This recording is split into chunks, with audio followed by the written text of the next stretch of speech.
Hello, welcome to the Anxiety Advantage video diary number 2. Today I'm going to be talking about my experiment to change my experience of my anxiety in a very small way. So I hate being late. I get very anxious. I usually allow plenty of time. I get very fraught if, in particular, public transport lets me down. So that happened to me the other day on my way down to London to see my dentist. I live in Oxford, but I have a lovely dentist in London. So I normally come down on the coach, and usually it's all fine. It goes really smoothly, and I allow an hour, which means that I usually get there quite early, and I have a little stroll around the shops, have a mooch around John Lewis, and go to the dentist on time. But the other day, it was one of the hottest days of this summer, and there were 2 accidents on the motorway.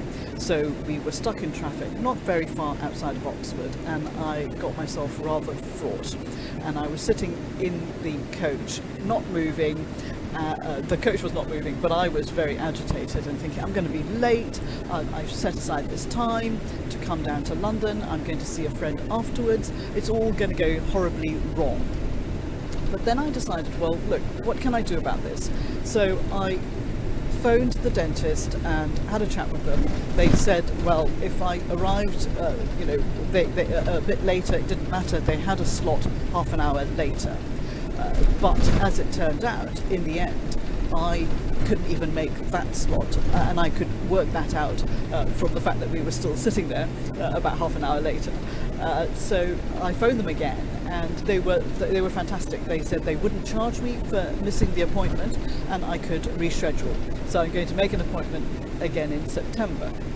And I contacted my friend and told her I would be potentially a bit late.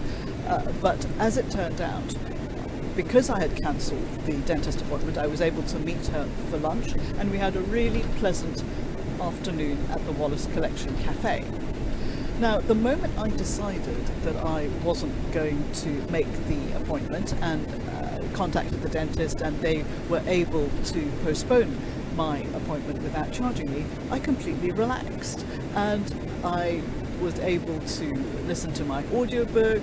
I had some snacks, and I whiled away the time also jotting some notes for this podcast. And when I got to London, I met my friend, and it was all very leisurely and civilized. And what I realised was that I could have got completely fraught, as I normally would have done, and sat in the coach for the additional hour that it took, just fuming and frustrated and thinking I'd wasted the day, and I had to come down again, and it was all so inconvenient, and how could this be happening to me? And of course, none of this would have made the coach go any faster. So actually, I was able to create some space, an extra hour of space for myself, and it ended up being a very pleasant day, just for the fact that I had changed my attitude. I had taken action to sort things out, to make sure that other people were not inconvenienced or frustrated, or all the things that I would worry about them experiencing for my being late. I was able to do that, and I was able to relax and actually enjoy my afternoon.